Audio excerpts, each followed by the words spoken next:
نہیں جی، اگلی ایک آیت ہے وہ متقاضی ہے کہ اس پہ بھی ڈیٹیل گفتگو کی جائے. 216 نمبر آیت. کُتِبَ عَلَيْكُمُ الْقِتَالُ، تم پر قتال فرض کر دیا گیا ہے.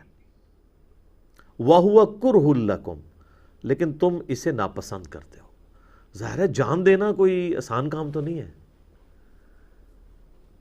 پہلے جب صحابہ کرام علیہم رضوان کو مکے سے نکالا جا رہا تھا اس وقت تو ان کا جوش بہت زیادہ تھا کہ ہم پہ ظلم ہو رہا ہے، ہم ہجرت کر کے جا رہے ہیں، ہمارے مال کے اوپر انہوں نے قبضہ کر لیا پیچھے سے. تو حضور سے کہتے تھے یا رسول اللہ اجازت دیں ہم ان کے ساتھ لڑیں. تو سورہ نساء کے اندر آیا کفوا ایدیکم، ہم نے اس وقت یہ نازل کیا تھا اپنے ہاتھوں کو بندھا رکھو، ابھی موقع نہیں ہے.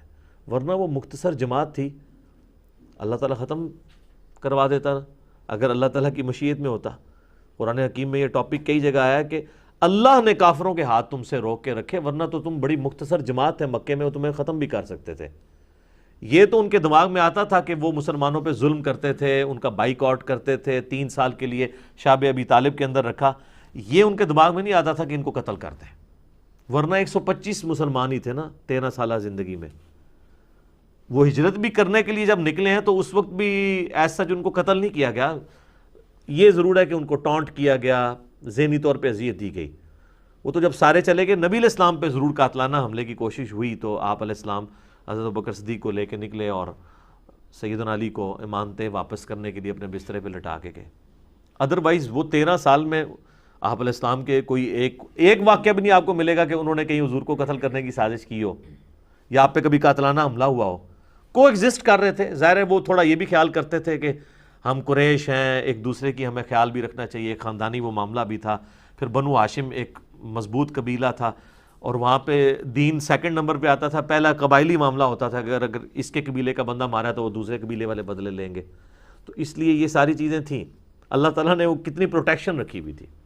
لیکن بعد میں پھر ظاہر ہے کہ ان کو اگر پتہ ہوتا کہ مدینے میں جا کے انہوں نے یہ کرنا ہے کہ بدر میں ہمارے 70 سردار مارنے ہیں، احد بھی مسلمان اپنی غلطی کی وجہ سے جیت کے ہار گئے، اس کے بعد خندق میں، پھر صلح حدیبیہ میں کرنی پڑنی ہے اور مکے کی ذلت اٹھانی پڑنی ہے 8 ہجری میں ہمیں فتح مکہ کے صورت میں، اور اس کے بعد پھر غزوہ حنین اور غزوہ تبوک اور قادسیہ اور یرموک ہونے ہیں. تو یہ اگر بات ان کو یکم ہجری میں پتہ ہوتی تو مسلمانوں کو ہجرت کر کے 125 بندوں کو، یہ وہ 125 بندے تھے جنہوں نے آئندہ 17 سال کے اندر دنیا کی کایا کلب کرنی تھی. اگر ان کو پتہ ہوتا تو وہ ان کے ساتھ یہ نہ کرتے تھے. تو جب وہ نیا اس وقت جوش تھا، حضور کی طرف سے اجازت نہیں تھی، اللہ کی طرف سے اجازت نہیں تھی. پھر اللہ تعالیٰ نے سورہ محمد نازل کی صلی اللہ علیہ وآلہ وسلم، اور سورہ محمد کا آپ کو پتہ ہے دوسرا نام کیا ہے؟ سورہ قتال. جو لوگ قتال سے، جہاد سے شرمندہ ہیں تو وہ سمجھ لیں وہ اپنے نبی سے شرمندہ ہیں. ان کو اپنے ایمان کی فکر کرنی چاہیے. تمہارے نبی کے نام پہ جو سورت ہے نا اس کا نام ہی سورہ قتال ہے. یعنی نبی علیہ السلام کو اللہ نے تلوار کے ساتھ اتارا ہے. یہ تلوار اس لیے نہیں تھی کہ ایک دوسرے کا گلا کاٹا جائے. یہ وہی ہے جو علامہ وحید الدین خان صاحب نے کتاب لکھی ہے نا، اسلام دور جدید کا خالق. اسلام نے رومن اور پرشین کی بدماشی جو ہے وہ تلوار کے زور سے اکھاڑی ہے، اور اس کے بغیر ہو ہی نہیں سکتا. آپ دنیا کا کوئی سرجن لے ہیں، وہ بغیر نشتر چلائے تو آپ کا پینڈکس یا بائی پاس کا آپریشن تو نہیں کر سکتا. ایک بڑی کاز کے لیے آپ کو یہ نشتر چلانا پڑتا ہے. تو رومنز اور پرشین کی صدیوں کی بدماشی کو اکھاڑنے کے لیے صحابہ کرام کی تلوار اللہ تعالیٰ نے مسلط کی. سورہ توبہ کی آیت نمبر 14 ہے کہ اللہ تعالیٰ چاہتا ہے کہ مسلمانوں کی تلواروں کے ذریعے ان کے اوپر عذاب استحصال لے کے آئے، جو اگلی امتوں پر چنگھاڑ کی شکل میں طوفان کے ذریعے یا سمندر میں غرق کر کے اللہ کی طرف سے عذاب استحصال آتا تھا انبیاء کی مخالفت پہ. ہمارے نبی علیہ السلام کے کیس میں وہ قتال کی شکل میں ہے. یہ جہاد کے پیچھے وہ ایک حکمت تھی. نبی علیہ السلام کی خصوصیت ہے قتال بھی اور یہ کتاب بھی. آپ کا معجزہ بھی جو ہے وہ فزیکل فنامنا آف نیچر کو توڑنے والا نہیں ہے بلکہ کتاب کی شکل میں. اور آپ علیہ السلام کا جو عذاب استحصال ہے آپ کے مخالفین کے اوپر آپ کے کیس میں، وہ بھی ڈیفرنٹ ہے، وہ قتال کی شکل میں. اسی میں میرا مسئلہ نمبر 85 ہے، قرآن اور قتال ہمارے محبوب صلی اللہ علیہ وآلہ وسلم کی 2 خصوصیات. تو بعد میں جب قتال کا حکم آیا تو پھر ظاہر ہے ہر بندہ تو مرنے کے لیے تیار نہیں ہوتا. تو اللہ تعالیٰ فرما رہا ہے کہ تمہیں اب یہ برا لگ رہا ہے کہ جان بھی دینی پڑے گی. اس ٹائم جب بندے کو غصہ ہوتا ہے نا تو اس وقت تو بندہ کہتا ہے یا میں خود مر جاؤں یا اس کو مار دوں. لیکن جب مدینے میں جا کے رک گئے، سٹیبل لائف ہو گئی، آہستہ آہستہ دکھ درد بھی بھولنے شروع ہو گئے، تو وہ جہاد کا جو تڑپ ہے وہ ٹھنڈی پڑ گئی۔ اب یہ آیات اس وقت نازل ہو رہی ہیں کہ ابھی غزوہ بدر بھی نہیں ہوا، یہ ذہن میں رکھیے گا۔ صحابہ کرام کو تو پتہ ہی نہیں تھا کہ ہم نے کون کون سی، وہ جو ڈاکٹر اقبال جواب شکوہ میں شکوہ کے اندر کہتے ہیں نا، ہم جو جیتے تھے تو جنگوں کی مصیبت کے لیے، یعنی مسلمان تو جنگوں کی مصیبت کے لیے جیتے رہے نا۔ آپ دیکھیں کوئی سکون کی زندگی تو بیچاروں کی نہیں رہی ہے۔ 2 ہجری کے اندر بدر لڑنی پڑی، 3 میں احد، اور 5 کے اندر خندق، اور 6 میں بھی جنگ ہوتے ہوتے بچی صلح حدیبیہ ہوگی، 7 میں غزوہ خیبر، 8 میں جو ہے وہ فتح مکہ، اور 8 ہی میں غزوہ حنین جس میں مسلمان 12,000 کے لشکر میں صرف 80 بندے حضور کے ساتھ رہ گئے تھے، بخاری مسلم میں آتا ہے۔ اتنے وہ تیر انداز تھے قبیلہ حوازن کے لوگ، اتنی مشکل اٹھانی پڑی۔ پھر 9 کے اندر تبوک کے لیے رومن امپائر کو کتنا جیش العسرہ تھا، بڑی تنگی والا جہاد تھا۔ پھر اس کے بعد قادسیہ اور یرموک، اور پھر رومنز کے ساتھ مسلسل جنگیں، تو وہ تو ہم جو جیتے تھے تو جنگوں کی مصیبت کے لیے۔ تو صحابہ نے تو ابھی سوچا بھی نہیں تھا کہ یہ قتال کی جو بات ہو رہی ہے، یہ تو اس کے پیچھے یہ وہ جسے کہتے ہیں نا ایک دم دکھائی جا رہی ہے جس کے پیچھے اتنا بڑا ہاتھی ہے کہ ابھی تو کتنی جنگوں آنے والی ہیں، تو تم تو کراہت کرتے ہو۔ وَعَسَىٰ أَن تَكْرَهُوا شَيْئًا وَهُوَ خَيْرٌ لَكُمْ، اور ہو سکتا ہے کہ جس چیز سے تم کراہت کر رہے ہو اس کے اندر تمہاری خیریت چھپی ہوئی ہو۔ وَعَسَىٰ أَن تُحِبُّوا شَيْئًا، اور عین ممکن ہے کہ جس چیز سے تم محبت کر رہے ہو وَهُوَ شَرٌّ لَكُمْ، اس کے اندر تمہارے لیے شر چھپا ہوا ہو۔ وَاللَّهُ يَعْلَمُ وَأَنْتُمْ لَا تَعْلَمُونَ، اللہ جانتا ہے اور تم نہیں جانتے۔ مستقبل اللہ فورسی کر رہا ہوتا ہے، اس کو تو نظر آ رہا ہوتا ہے۔ اس شر میں سے کیا خیر نکلنے والا ہے کسی کو نہیں پتا۔ تو اللہ تعالیٰ ہمارا یہ جو قتال ہے، اللہ نے تو تمہارے ذریعے ایک امت اٹھانی ہے، اور پھر تمہارے نام اعمال میں ہزاروں سال کے لاکھوں لوگوں کے مسلمانوں کی نیکیاں تمہارے نام اعمال میں ظاہر ہے۔ صحابہ کی قربانیوں سے سب کچھ ہوا ہے نا۔ آج بھی ہم جو نیکیاں کر رہے ہیں ان کے نام اعمال میں ثواب جا رہا ہے، جنہوں نے انیشلی محنت کی تھی۔ تو اس کے اندر وہ خیر چھپا ہوا ہے جو تمہیں نظر نہیں آ رہا۔ اور یہ ایک جنرل رول بھی ہے، دنیا میں بھی آپ کو جو شر پہنچتا ہے نا اس کے اندر خیر چھپا ہوا ہوتا ہے۔ اگر کوئی خیر بھی نہ ہو، ایک خیر تو ہے جو بخاری اور مسلم میں حدیث ہے کہ مسلمان کو کوئی دکھ، درد یا اندیشہ بھی پہنچے، حتیٰ کہ اس کے پاؤں میں کانٹا چبھ جائے، اس کے بدلے اللہ تعالیٰ اس کے گناہوں کو معاف کر دیتا ہے۔ اور ابو داؤد ترمذی کے اندر حدیث ہے کہ اللہ تبارک و تعالیٰ اپنے نیک بندے کو اس حال میں موت دیتا ہے کہ اسے دنیا میں تکلیف سے گزارتا ہے، اور اتنی تکلیف سے گزارتا ہے کہ حتیٰ کہ جب اس کی موت کا وقت قریب آتا ہے تو وہ بالکل صاف ستھرا ہوتا ہے، اللہ تعالیٰ اسے اٹھا لیتا ہے، آخرت کی ہمیشہ کی کامیابی اسے مل جاتی ہے۔ تو یہ تکلیفیں دنیا میں آنی ہے، یہ تو اللہ تعالیٰ نے وَلَنَبْلُوَنَّكُمْ بِشَيْءٍ مِّنَ الْخَوْفِ وَالْجُوعِ وَنَقْصٍ مِّنَ الْأَمْوَالِ وَالْأَنفُسِ وَالثَّمَرَاتِ، یہ تو ضرور آزمانا ہے اللہ نے، یعنی یہ اپنا رول طے کر دیا، اور اس کے اندر پھر خیر بھی چھپی ہوئی ہوتی ہے۔ آپ اپنی زندگی میں دیکھ لیں کہ آپ کے ساتھ کئی ایک حادثات ہوئے ہوں گے اور اس کے ساتھ خیر جڑی ہوگی۔ اِنَّ مَعَ الْعُسْرِ يُسْرًا، ہر مشکل کے ساتھ آسانی جڑی ہوئی ہوتی ہے، کنزیکٹو ساتھ پیرلل میں بھی چل رہی ہوتی ہے، فوراً بعد بھی آ سکتی ہے۔ ربنا آتینا فی الدنیا حسنہ وفی الآخرۃ حسنۃ وقنا عذاب النار، یہی تو ہے دنیا اور آخرت میں بھلائی ہے۔ دنیا میں بھلائی یہی ہے کہ آپ کو اللہ تعالیٰ صبر دے دیتا ہے، اللہ پہ جو یقین ہے وہ آپ کو تکلیف جھیلنا آسان کر دیتا ہے۔ تو بعض اوقات انسان کے لیے کسی مصیبت کے اندر خیر چھپی ہوتی ہے لیکن اسے پتہ نہیں ہوتا، اور بعض اوقات کسی خیر کے اندر مصیبت ہوتی ہے اسے پتہ نہیں ہوتا۔ تو مطلب یہ ہے کہ تمہارا ایٹیچیوڈ یہ ہو کہ واللہ یعلم وانتم لا تعلمون، اللہ جانتا ہے تم نہیں جانتے، لہٰذا اللہ کی رضا پہ راضی رہو، اور کیا کہو انا للہ و انا الیہ راجعون۔ یار سب سے بڑی چیز اپنی جان ہے نا، جب بھی کوئی تکلیف پہنچے تو ہمیں کیا دعا سکھائے گی کہ تم کہو کہ ہماری جان بھی تو اللہ ہی کی طرف سے آئی تھی، ہم نے بھی مر کے اللہ کے پاس چلے جانا ہے، تو اگر کوئی تکلیف آئی ہے میرے پہ تو وہ لوٹ ہی جانی ہے۔ سب سے بڑی تکلیف تو یہ ہے نا کہ میرے پہ موت آنی ہے، تو وہ بھی آ ہی جانی ہے۔ تو اگر اس سے کوئی چھوٹی تکلیف آ گئی ہے تو تکلیف اللہ کی طرف سے آنی ہے، اللہ کی طرف چلی جانی ہے۔ اس میں ڈاکٹر ذاکر نائک نے ایک بڑی اچھی مثال دی تھی کہ آپ کا امریکہ کے اندر کوئی بزنس ہو اور آپ نے شام کی فلائٹ پکڑ کے نیو یارک پہنچنا ہو، لیکن ٹریفک سگنل میں پھنس کے آپ ایئرپورٹ جب پہنچے تو آپ کو یہ خبر ملے کہ یہ جو نیو یارک کے لیے فلائٹ تھی وہ اڑ گئی ہے، اور آپ اس کو اب جوائن نہیں کر سکتے، اور کروڑوں کا آپ کی وہاں پہ کوئی میٹنگ تھی جس میں آپ نے کوئی کانٹریکٹ آپ کو ملنے والا تھا، وہ ختم ہو گیا، اب وہ کسی اور کمپنی کو ملے گا، تو آپ مایوسی کی حالت میں وہاں سے لوٹیں اس حال میں کہ یار میرا تو لاکھوں ڈالرز کا نقصان ہو گیا، اور راستے میں آپ کو واٹس ایپ میسیج کے ذریعے یا ریڈیو کی خبر کے ذریعے پتہ چلے کہ ابھی جو نیو یارک کے لیے فلائٹ اڑی تھی وہ کریش کر گئی ہے اور سارے مسافر مار گئے ہیں، تو وہی خبر جو چند منٹ پہلے آپ کے لیے دنیا کی سب سے بری خبر تھی، اب اگر آپ سے پوچھے تو آپ کہیں گے کہ دنیا کی سب سے اچھی خبر میں نے وہی سنی تھی کہ شکر ہے وہ فلائٹ اڑ گئی تھی، لیکن وہ بعد میں پتہ چلا کہ وہ سب سے بہتر خبر تھی۔ ظاہر ہے کہ کاروبار تو ایک دفعہ کوئی چھوٹا کوئی اور آ جائے گا، لیکن جب زندگی نہیں رہے گی تو کام ہی ختم۔ تو اس طرح کے معاملات کئی بار آپ کی زندگی میں، میری تو اپنی زندگی عبارت ہے اس طرح کی کئی چیزوں میں کہ میں نے وقتی طور پہ ان میں شر دیکھا ہے اور بعد میں اس کے اندر خیر چھپا ہوتا ہے۔ یہ ایف آئی آر والا جو ہمارا ایشو آیا تھا، اس کے بعد میرے کزن نے مجھے فون کیا، مجھے کہنے لگا علی بھائی آپ کو تو بہت پہلے اپنی گرفتاری کروا دینی چاہیے تھی۔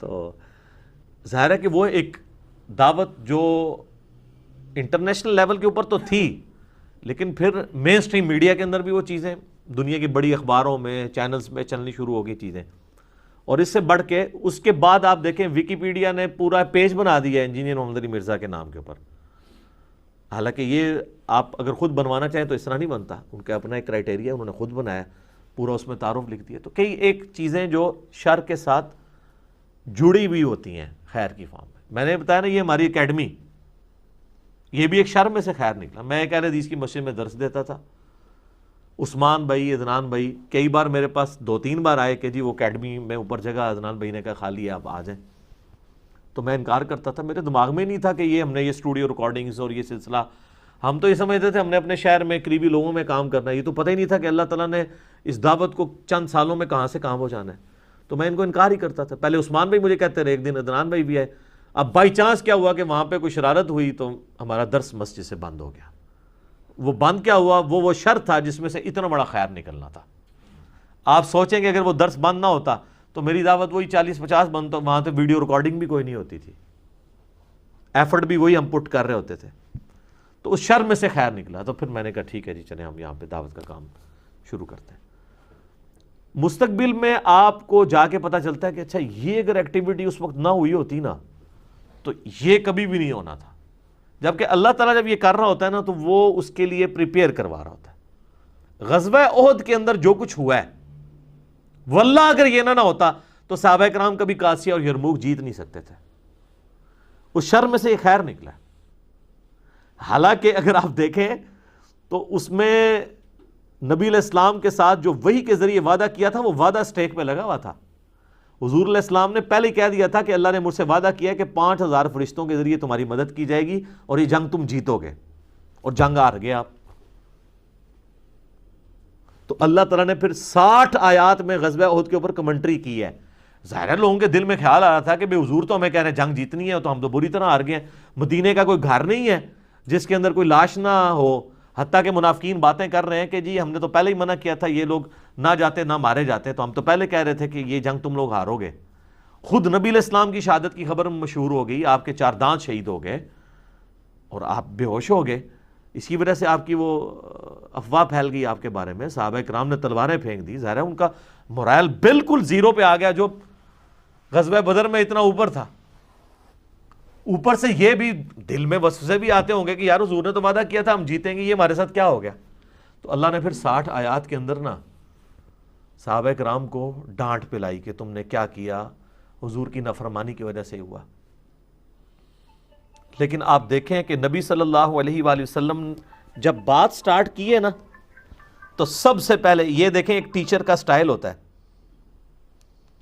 سب سے پہلے آپ صلی اللہ علیہ وآلہ وسلم کے بارے میں آیات نازل ہوئی، لیس لک من الامر شیء، اے نبی آپ کو کوئی اختیار نہیں کسی کا۔ آپ سے بدعا نکل گئی تھی نا خالد ابن ولید کے بارے میں کہ اللہ ایسی، بخاری مسلم الفاظ ہیں، اللہ ایسی قوم کو ہدایت کیسے دے گا جنہوں نے اپنے نبی کا چہرہ خون سے رنگ دیا۔ تو اللہ نے سب سے پہلے نبی علیہ السلام کے اوپر گرفت فرمائی کہ آپ کو تو کوئی اختیار نہیں، اللہ چاہے تو ان کی توبہ بھی قبول کر لے، اور بعد میں کی، اور اسی مبارک زبان سے سیف اللہ کا لقب بھی دلوایا۔ اللہ ہی اللہ ہے، اس کے بعد پھر صحابہ کرام کو ایک ایک کر کے اللہ تعالیٰ نے نا معاف بھی کیا.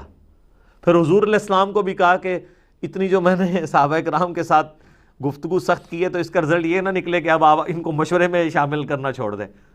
تو وہ الفاظ آئے کہ نبی اگر آپ تند خواہ ہوتے, آپ کی زبان میں سختی ہوتی, تو یہ صحابہ آپ سے کب سے دور ہو چکے ہوتے. یہ آپ کی نرمی ہے کہ آپ کے قریب رہتے ہیں, آئندہ بھی آپ نے اپنے مشورے میں سے شامل رکھنا ہے ان کو, اور ان کی غلطیوں سے درگزر کرنا ہے.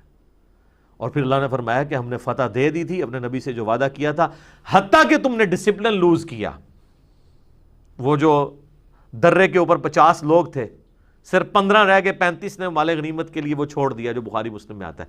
اللہ فرماتا ہے ہم نے فتح دے دی تھی اور تم کافروں کو قتل کر رہے تھے, وہ پلٹ کے بھاگ رہے تھے, اور تم مال غنیمت اکٹھا کرنے کے لیے آئے. پیچھے سے خالد بن ولید نے حملہ کیا اور وہ فتح شکست میں بدل گئی. تو یہ بھی نہ کہیں دماغ میں رکھنا کہ اللہ تعالیٰ نے کوئی وعدہ خلافی کی ہے یا ہمارے نبی کی زبان جو ہے وہ سچی ثابت نہیں ہوئی. فتح ہو گئی تھی, فتح شکست میں بدلی تمہاری وجہ سے. اور اس پہ میں بڑا تلخ جملہ بولتا ہوں, اگر اللہ کے نبی دنیا میں موجود ہوں اور اللہ کے نبی کے ماننے والے اللہ کے نبی صلی اللہ علیہ وآلہ وسلم کی نافرمانی کر دیں, تو اللہ تعالیٰ اس چیز کی پرواہ بھی نہیں کرتا کہ نبی ان میں موجود ہے, فتح کو شکست میں بدلوا دیتا ہے.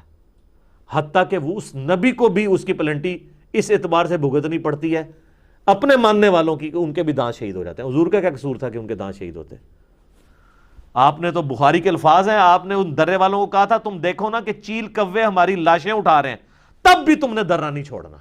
یار اس سے زیادہ کوئی کسی شخص کو کیا سمجھا سکتا ہے کہ حضور کہہ رہے کہ ہماری لاشوں کو اگر چیل کوے بھی اٹھا رہے ہوں تب بھی تم نے درہ نہیں چھوڑنا. یہ آخری درجہ تھا نا, پھر بھی چھوڑ دیا.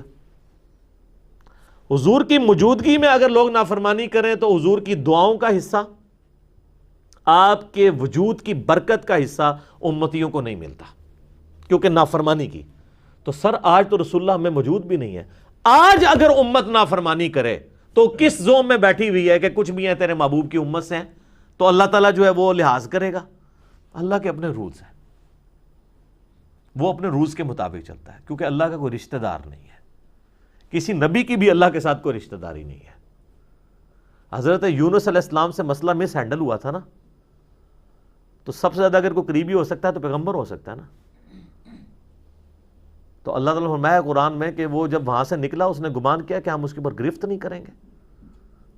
تورات کے اندر آتا ہے 3 دن اور 3 رات مچھلی کے پیٹ میں رہنا پڑا.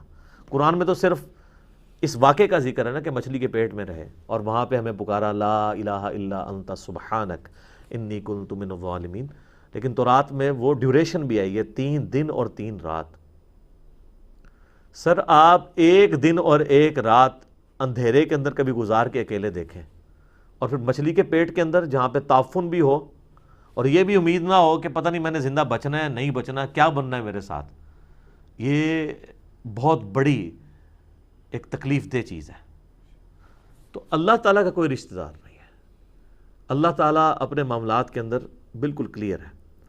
تو قتال سے یاد آیا کہ قتال والے معاملے میں اگر کسی کو کوئی وہم بھی ہے کہ اس کے ذریعے جو ہے وہ پتہ نہیں میرے ساتھ کیا بنے گا, تو اس کے اندر اللہ نے خیر چھپایا ہوا ہے. یعنی تعویل خاص کے اعتبار سے قتال کے بارے میں, ویسے یہ جنرل چیز ہے کہ شر کے اندر خیر چھپا ہوا ہوتا ہے, اور بعض اوقات کوئی خیر ہوتا ہے نا, وہ آپ خیر اس کے سمجھ رہے ہوتے ہیں, اس کے اندر شر ہوتا ہے.